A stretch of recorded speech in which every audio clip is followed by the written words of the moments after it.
कृष्ण ने आज भी हम सबको एक रूप में अवसर दिया। उद्धव ने पूछना शुरू किया, हे कृष्ण, सबसे पहले मुझे ये बताओ कि सच्चा मित्र कौन है? कृष्ण ने कहा, सच्चा मित्र वह है जो जरूरत पड़ने पर मित्र की बिना मांगे मदद करे। उद्धव ने कहा, कृष्ण, आप पांडवों के आत्मीय प्रिय मित्र थे। आपात बांधव के रूप में, यानी आपदा में, मुसीबत में सहायता करने वाले के रूप में उन्होंने आप पर सदा पूरा भरोसा किया। कृष्ण, आप महाज्ञानी हैं, आप भूत, वर्तमान और भविष्य के ज्ञाता हो, किंतु आपने सच्चे मित्र की जो परिभाषा दी, आपको लगता नहीं कि आपने उस परिभाषा के अनुसार कार्य नहीं किया? आपने धर्मराज युधिष्ठिर को द्यूत क्रीड़ा यानी जुआ खेलने से क्यों नहीं रोका? ठीक है, आपने उन्हें नहीं रोका, लेकिन आपने भाग्य को भी धर्मराज के पक्ष में नहीं मोड़ा। आप चाहते तो युधिष्ठिर जीत भी सकते थे। उसके बाद जब उन्होंने अपने भाइयों को दांव पर लगाना शुरू किया, तब तो आप सभा कक्ष में आ सकते थे। आपने वो भी नहीं किया। उसके बाद जब दुर्योधन ने पांडवों को सदैव अच्छी किस्मत वाला बताते हुए द्रौपदी को दांव पर लगाने को प्रेरित किया और जीतने पर सारा कुछ वापस कर देने का लालच किया, कम से कम तब तो आप हस्तक्षेप कर सकते थे। अपनी दिव्य शक्ति के द्वारा आप पासे धर्मराज के पक्ष में मोड़ देते। इसके स्थान पर आपने तब हस्तक्षेप किया जब द्रौपदी लगभग अपना शील खो रही थी। तब आपने उसे वस्त्र देकर द्रौपदी के शील को बचाने का दावा किया। लेकिन आप ये दावा भी कैसे कर सकते हैं कृष्ण?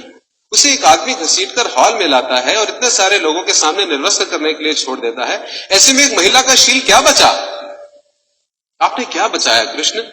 अगर आपने संकट के समय में अपनों की मदद नहीं की तो आपको आपात बांधव कैसे कहा जा सकता है? आपने संकट के समय में मदद नहीं की तो क्या फायदा? क्या यही धर्म है?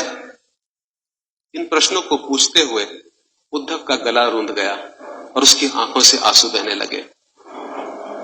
हंसते हुए भगवान कृष्ण बोले, प्रिय उद्धव, ये सृष्टि का नियम है कि विवेकवान ही जीतता है।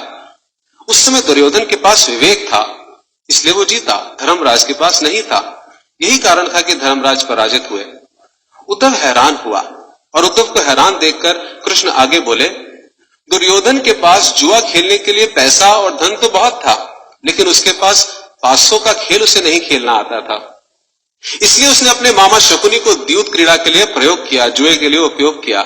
यही विवेक है। धर्मराज भी इसी प्रकार सोच सकते थे और अपने चचेरे भाई से पेशकश कर सकते थे कि उनकी तरफ से मैं खेलूंगा। जरा सोच कर देखो, अगर शकुनी और मैं खेलते तो कौन जीतता? पासे के अंक उसके अनुसार आते या मेरे अनुसार आते? चलो इस बात को जाने दो, उन्होंने मुझे खेल में शामिल नहीं किया, इस बात के लिए उन्हें माफ किया जा सकता है। लेकिन उन्होंने विवेक शून्यता से एक और बड़ी गलती की। उन्होंने मुझे प्रार्थना में बांध लिया। उन्होंने मुझसे प्रार्थना की कि मैं तब तक सभा कक्ष में ना आऊं जब तक मुझे बुलाया ना जाए, क्योंकि वे अपने दुर्भाग्य का खेल मुझसे छुपकर खेलना चाहते थे। वे नहीं चाहते थे कि मुझे पता चले कि वो जुआ खेल रहे हैं। इस प्रकार उन्होंने मुझे अपनी प्रार्थना में बांध लिया। मुझे सभा कक्ष में जाने की अनुमति नहीं थी। इसके बाद भी मैं कक्ष के बाहर खड़ा हुआ इंतजार कर रहा था कि कब कोई मुझे बुलाए और मैं अंदर जाऊं। भीम, अर्जुन, नकुल, सहदेव सब मुझे भूल गए और केवल अपने भाग्य को और दुर्योधन को कोसते रहे।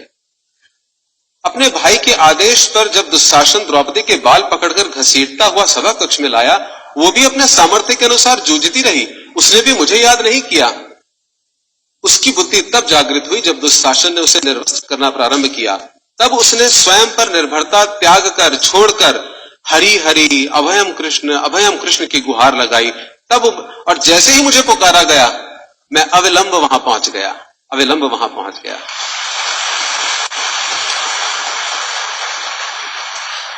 अब बताओ इसमें मेरी गलती क्या है? उद्धव बोले, कान्हा, आपका स्पष्टीकरण प्रभावशाली अवश्य है, किंतु मेरी पूर्ण संतुष्टि नहीं हुई, जैसे हमारी नहीं होती। क्या मैं एक और प्रश्न पूछ सकता हूं? कृष्ण की अनुमति से उद्धव ने पूछा, इसका अर्थ ये हुआ आप तभी आओगे जब आपको बुलाया जाएगा? क्या संकट से घिरे अपने भक्त की मदद करना आपका कर्तव्य नहीं? आपको स्वतः नहीं आना चाहिए? कृष्ण मुस्कुराए और सुनिए, देखिए अब सिद्धांत आ रहा है। कृष्ण मुस्कुराए और कहने लगे, उद्धव, इस सृष्टि में हर एक का जीवन उसके स्वयं के कर्मफल के आधार पर संचालित होता है। ना तो मैं इसे चलाता हूं और ना ही इसमें हस्तक्षेप करता हूं। मैं केवल एक साक्षी हूं। मैं सदैव तुम्हारे नजदीक रहकर जो हो रहा है उसे देखता हूं। यही ईश्वर का धर्म है। वाह वाह, बड़ा अच्छा कृष्ण, बहुत अच्छा। इसका अर्थ यह हुआ कि आप हमारे नजदीक खड़े होकर हमारे सभी दुष्कर्मों का निरीक्षण करते रहेंगे, हम पाप पे पाप करते रहेंगे और आप हमें देखते रहेंगे।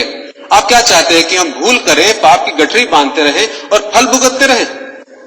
ये सब किसने कहा? उद्धव ने। कृष्ण बोले, उद्धव, तुम शब्दों के गहरे अर्थ को समझो। जब तुम समझकर अनुभव कर लोगे कि मैं तुम्हारे नजदीक साक्षी के रूप में हर पल हूं, तो क्या तुम कुछ भी गलत कर पाओगे?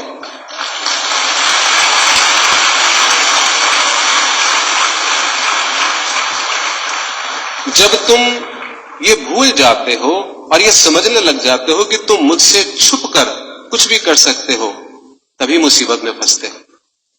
धर्मराज का ये अज्ञान था कि उसने माना कि वो मेरी जानकारी के बिना जुआ खेल सकता है। अगर उसने ये समझ लिया होता कि मैं प्रत्येक के साथ हर समय साक्षी के रूप में उपस्थित हूं, तो खेल का कुछ और रूप होता।